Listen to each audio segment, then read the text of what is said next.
Okay, good afternoon. I am Nino Rino Sanchez, a DRMO personnel of this institute. Okay.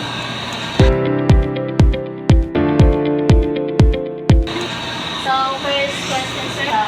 How can you assist a heart attack victim while waiting for emergency medical service to arrive? Wala. Paano? So, in some cases, no, hindi, di naman urge natin, hindi paano ba yan? Hindi kita kanila pwede ayuda, no? Like for example, kasi genetic tendency before legal emergency medical services or ambulance, genetic tendency to react with patient. Pero dyan kita kung first aid ko sa pag-asa, like for example, tadwele di la heart, pwede kita kanila man rest, magasinta, man-minimize ang dila movement, and pinaka-importante ano is, if ever, no, yan failure at dila heart, so there are kanya signs del negative pulse, i-register na yung may pulse, na yung may atamili breathing, that's the time man kung kita, activate kita kunel emergency response system. So alekel prinsipya makita ko ng ambulance, no?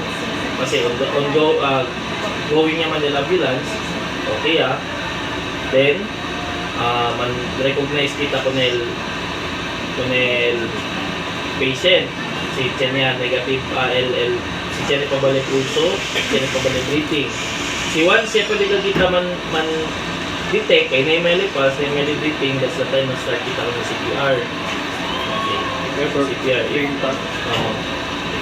If ever train ustedes, for example, nataas at ustedes, if ever train ustedes, pwede ustedes mag-start ng CPR. Then if ever yung kabayakel, steps, that's the time man kuhan kita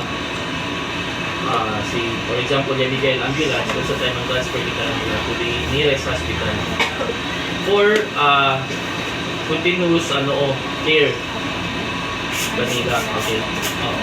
May kailangan. Second question. How do you perform CPR on an adult versus a child?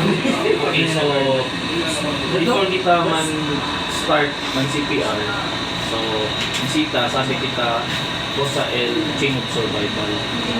So chain of survival, first step is to recognition of the like for example negative pulse, negative heartbeat. So once yan pwede kita ma-recognize, man start kita lamaya kung ng 911 or any ambulance unit or available ng ambulance unit. Then next, after kita lama, that's the time man start na kita ko ng CPR. So na adult, 30 compressions, meaning 30 pumps na chest parte.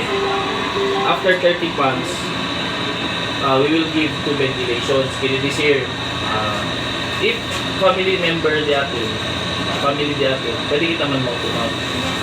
If okay. Pero hindi kunose, like for example, mga vecinos, compression lang. Kini this year, mag-compress lang kita, man-pump lang kita hasta ligael ambulance kung kita naman.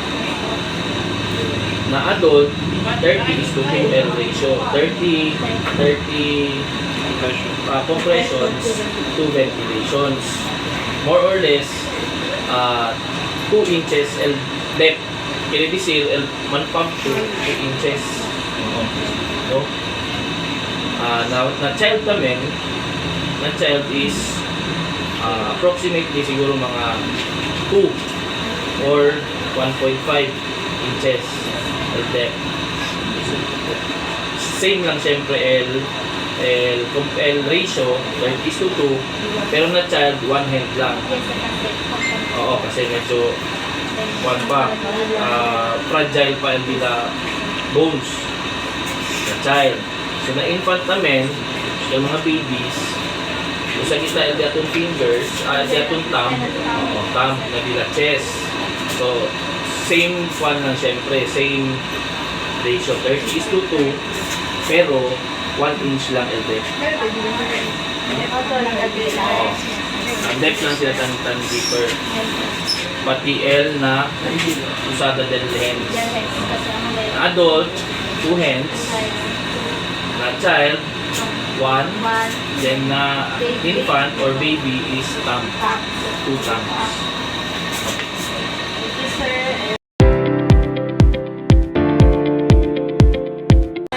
How should you care for someone showing symptoms or of shock until medical help arrives? So, many types of shock. For example, hypovolemic, which means massive blood loss. This is your general injury, general massive bleeding. So that's hypovolemic. Anaphylactic, severe allergic reaction. This is like for example, bubuyog, no? Yan, kuhan ka natin, yan sting. Kapag nasabi kita, allergic ka rin kita, ano siya, hindi na pwede mag-feel again. Tighten di aton, breathing, and akin, tighten, so yan yung mga rashes. So, nuso ko sa kitang debe ase. And number 1, like for example, na hypovolemic, if a patient, yan yung massive bleeding, we need to compress, we need to control the bleeding before kita man ase kung shock therapy. Shock therapy talaga yung term. Kilaya man manage, no? Man-control kita bleeding, like for example, na head, na arms, man-control, no? So once yung control niya, the next thing to do is to elevate the feet. Both feet. Oo. Kasi subi. Kaya nasi kita talaga ko mo Trendelenburg position. Oo, Trendelenburg. Like for example, nakahiga ang patient, no? Kasi lang kita subi di serious case. Oo. Kasi lang kita elevate. O di kita something para subi lang. Opo. For kill reason, no? Manas ko sa reason. Oo. El reason din is para el blood flow man-direct lang ulit na hard. Bira lang ulit. Oo, bira lang. Kasi pag once kasi, kaya tendency, mas kumansina. So, tendency dahil. Then, next, kasi si once per day, panada Sunday, sali ka natin. You will feel, parang cold. So, sige kita priyo. So, si Chenny kita blanket. Tapa de blanket yung patient. Para at least, this you heat na body, hindi man sali. Or Chenny si kita, like for example, kami, kasi iyo, emergency medical technician. So, uno kami niya na ambulance crew before you get a DRM employee, no? Chenny si kita talaga thermal blanket.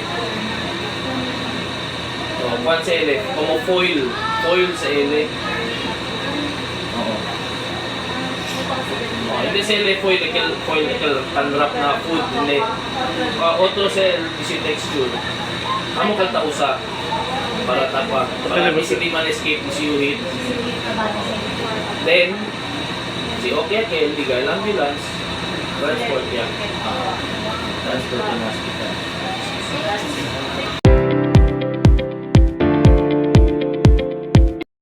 How do you perform the Heimlich maneuver on a choking adult, and how does it differ for infants or small children? Okay, so mag-perform lang. So, aki si Sir Daniel Toledo. So, first step, never ever let the patient drink water. Drink water, bawal. Bawal siya. Kasi bakit? Baka kasi siya tendency, man stock up, mas lalo eleman. Basta talagang manhumus na water. Kasi, may man, May papasage. oo, may man passage. Kabar L-next, no, may man naman drink water, L-next, manda kita abdik ko ng tissue mouth. Okay. Kasi if ever man, LL object, na obstruct na tissue airway, is klaro lang, pwede lang kita saka, pwede. Pero hindi kita usa diatong hands directly, kasi hindi, like for example, tinelis sakit. No? Buyag lang. Tinelis sakit. Hindi kami nyo direct usa din yung mano, oo, kasi baka man-contaminate kami nyo, pwede sa kasakit. Kasi pwede kita saka anything like tissue or clean cloth, pwede. Kasi pwede kita goods, kasi hindi, alya kita mag-start ko ni Kel Heimlich maneuver. So makilaya Kel. So diaton hands, man-close lang kita tunele, kasi na, kasi LST, no, el thumb adentro na for fingers. LST como tissue bone, amo kita usa na tisuyo. Basta pa kita lamang, sila Bisaya kasi kuto-kuto. Kuto-kuto, Bisaya. Sina kita. So, stomago. Pero hindi kita man perform kaya sa deloko lang kay sakit stage. Sakit po sir. Emergency kayo. So, as sina, Kwanto, kwan sa LL. hasta pwede. Hasta pwede sa lela no Oo. isa. Ang sina el forma ha. Opo. El tamis. Aba el motion tisuyo is paariba. Ariba. Ariba. Ariba. Hindi pala, straight lang. Hindi, So straight. parang scope, parang Parang tag-scope kita nila. Ako siya na adult. Yes po. Kapag, for example, nakasa kita. Yes po. Sa Chenepesta, nakita kita solo-solo na kasa. Like for example, ustedes nakita mo na pwede. Ikal na mga talboard. Like for example, kasi solo sila, kabayan chong, kung sila pwede asi. No? Kasi hindi man sila pwede manahimlik nila kwarpo. Kasi may forsa. Oo. El debe sila kasi, buska sila como edge. Like for example, table. Punta del table, el edge del table, alya sila po, hindi na puto-puto. Alya sila kasi trust. Oo. Hasta sa leg. Oo. Okay, so na-child kami, pwede kita kasi pinakil, pero depende na grandor. Oo, na grandor. So, for example, el bata, medyo grande-grande, pwede kita mga teenager, pwede kita kasi. Pero, el bata, mga jutay, pwede kita mag-tap sila. Oo. Or as in the Tap. Step po ng tap. Or Oo, todo kasi- po step po. Lagi. Para kwan ba proper. Kasi Yeah, for example, sina? Sinap na. Baka ba? Aki o pega. Example, para sa little po. Kabar, equal namin, el not na infant, kasi baby man kayo. Ano, saka kita, kasi kita ko nila, el diaton mano, debe pansina, LST support na gusto yung kabesa. Okay. So, asi kita mo nila roll over, mano, asi ko nila pakulog. Ayan. Kasi kita pakulog, diyan siyempre emotion, pega. Oo. Nasa sali. Pwede tamin, si man things lang tamin nakita. Pero sterang din.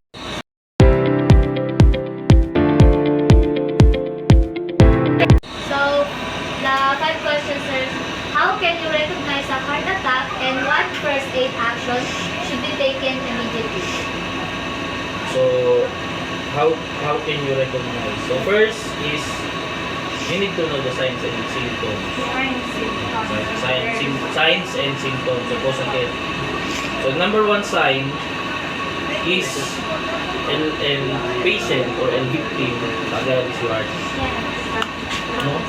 Tiene el si face como tasinte en duele. So, sign aquel. El symptoms namin, tasintile is duele el si heart and at the same time tiene el duele el si al kalinta. Over na. Sino yan?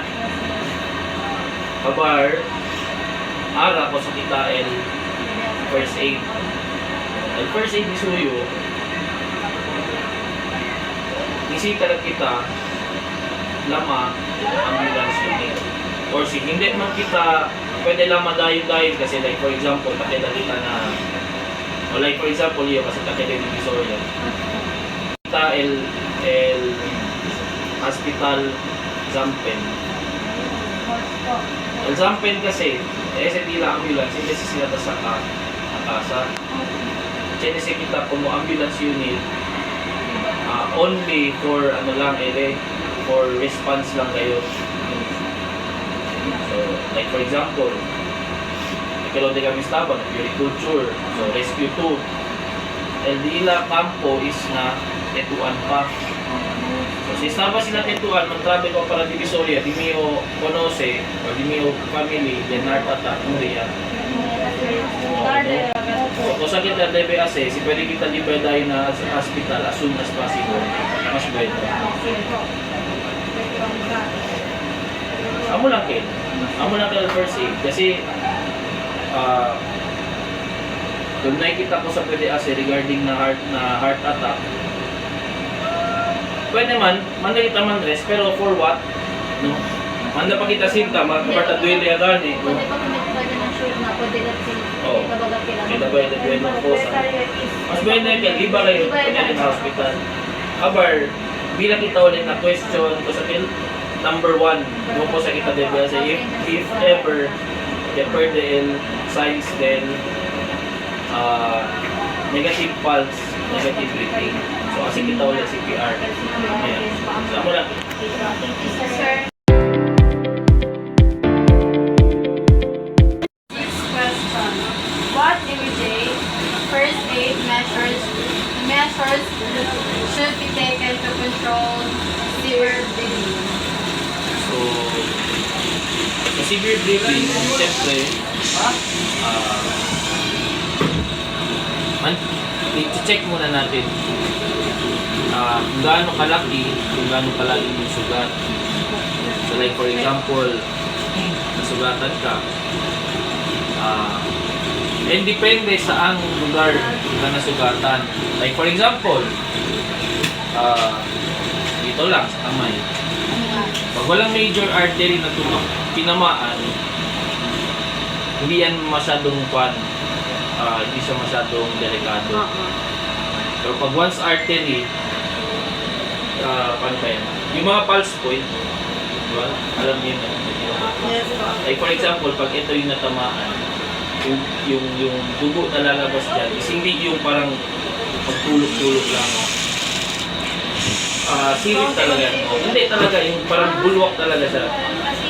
Oo, kasi pulse point man yan, yung pressure dito ng dugo natin is medyo ano talaga yung pressure. Delikado talaga dito talaga, Oo, sir. oo, delikado. So ano yung gagawin natin? Gagawin natin is mag-control bleeding tayo. So paano yun siya? Kuha kayo ng sa ano kasi may ginagamit tayo na gauze pad yung tinatawag yung bandage.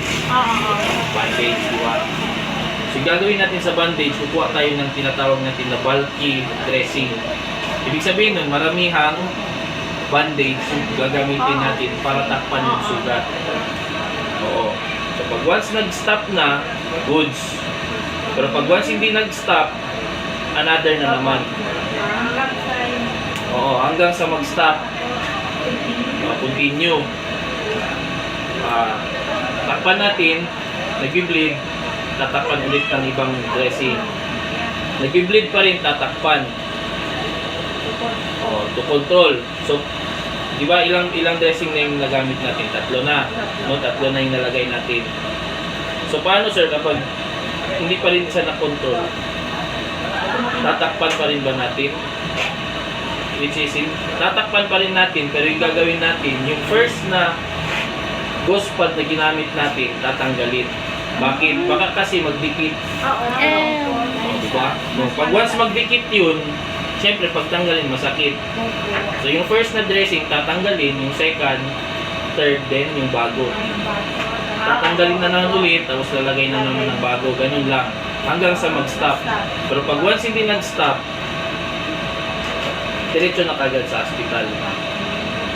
Then, i-check nyo din yung question nyo kanina regarding sa shock.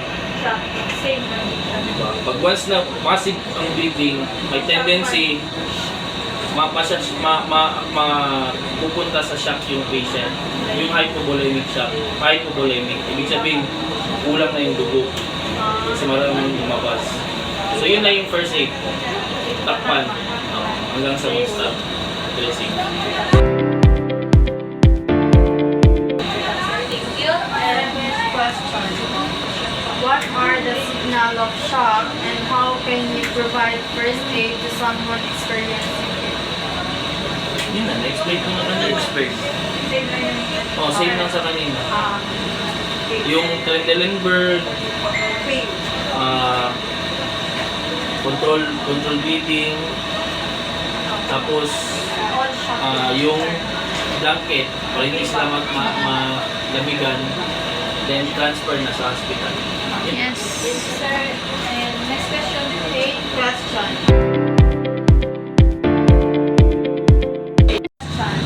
What common symptoms indicate food poisoning and what initial steps should be taken for treatment? So, indication, Apo. ano yung indication? So first is, syempre, pag once yung patient nakaramdam ng, or hindi, like for example, kumain, tapos nakaramdam siya ng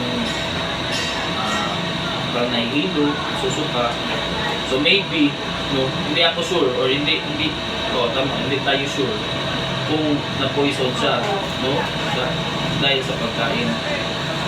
Pero if ever man na ganun yung nangyari, tawag kaagad tayo. Siyempre, yung number 1 talaga is tawag talaga tayo ng tulong. Ambulance. Kung for example, nasa malayo tayo tapos wala tayong service, wala tayong kotse, no, walang motor, tapos mahirapan tayo. So yung first na gagawin natin is tatawag talaga tayo sa ambulance or sa 911. No? Then next is try to identify kung ano yung nakain. Kung ano yung nakain ng patient. No? Then, monitor natin yung ABC. Ano yung ABC, sir? Yung ABC is yung A, airway. Letter B is breathing. Then C is circulation. So, we need to monitor. Kasi pag once isa dyan nawala, di ba no? Like for example, nawala yung letter A. Meron siyang B and C, nawala yung letter A, delikado na. Yan, pinakadelikado. Delikado na yun. So, ibig sabihin, life-threatening na yung meron si patient. So, what more pag naging dalawa? What more pag naging tatlo? Mas No, grabe na. Then next is, wag siyang ipapasuka. Do not induce vomiting. Ibig sabihin, wag siya ipasuka. Pero if ever man sumuka siya, kunin niyo yung content na anong sinuka niya. Like for example, sinuka niya tubig, sinuka niya kanin, sinuka niya basta oo, Para magtanong ang doktor. para pag once magtanong ang doktor, pwede niya i-present. Ito yung sinuka niya. Para i-check nila kung food Oo. poisoning ba yun sa Oo. sadyang may nakalang. Oo. Ganun. Then, yun na. Yun na. Yun na yung first aid. Dalhin na siya sa hospital. Ganun na.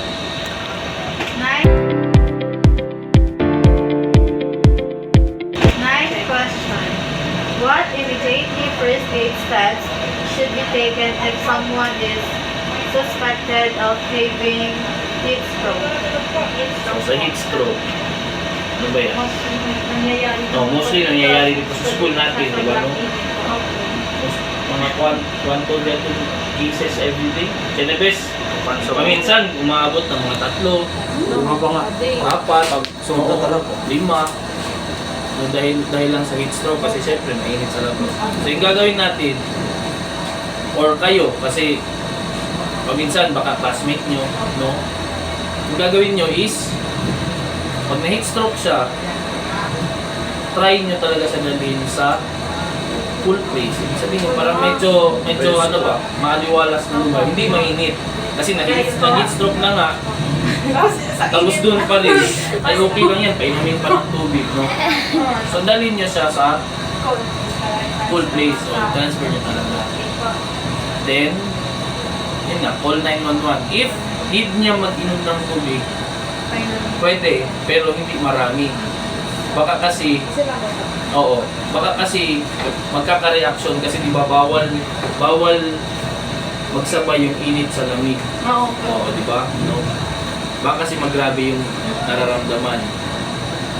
Na nahihilo, pwedeng bigyan nyo ng parang yung mga Vicks para maano lang, para maulian, ganun.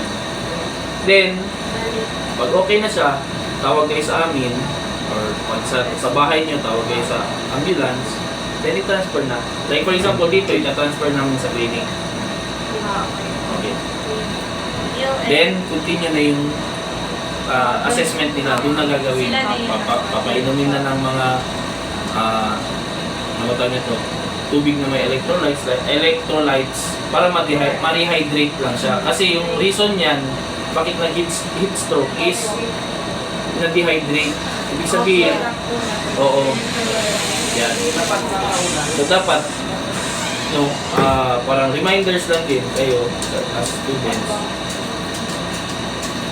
Never forget to drink water. Drink water always. Huwag soft drinks kasi hindi nakatulong. Nakakatanggal ng kuha yung soft drinks pero tubig talaga. Water talaga. Water is life. Aqua es vida. Water district. Okay, last question, sir, is how can you help keep the person calm and comfortable while waiting for medical help during an allergic reaction? during an allergic reaction. Ang question is, paano pakalmahin yung tao o yung patient or yung student na nag-experience ng severe allergy. So, first na gagawin, syempre, ikaw or tayo, as kakilala, dapat hindi tayo magpanik. Kasi pag once magpanik tayo, syempre, yung patient, yung classmate natin, yung estudyante is magpapanik din. Like for example, nahihirapan na huminga, tapos sasabihan mo pa na, sige mo, papamuliya mo, mahina, no? Kalma, porke, no? So dapat kalma tayo. Then we need to comfort, syempre, okay lang yan. Kahit hindi siya okay mo, like for example, nahihirapan sa huminga, comfort pa rin, okay lang yan. Sige. Or, like for example, sa school, dadating din yung marshals. Ganun lang. Simple lang. Wag magpanik. Oo. Ikaw, tayo as tutulong doon sa patient. So, dapat hindi tayo magpanik and dapat comforting yung approach natin. Hindi yung parang hawakan, diba? Comfort lang. Sige lang, okay naman. Dadating din yung tulong, no? Tapos paupuin lang sa isang place. If ever man nahihirapang huminga, kasi hindi din lahat ng nahihirapang huminga may allergic reaction. Yung iba doon nag-hyperventilate lang. So may mga steps din tayo regarding sa mga ganun, nahihirapang huminga. Paupuin lang, relax, inhale deeply sa ilong, then exhale sa bibig. If ever man ganun yung scenario, tapos, yun lang. Tapos, yun na. Yun na. Kapag may allergy, be calm and be comforting. Yun lang. Thank you. Thank you, sir.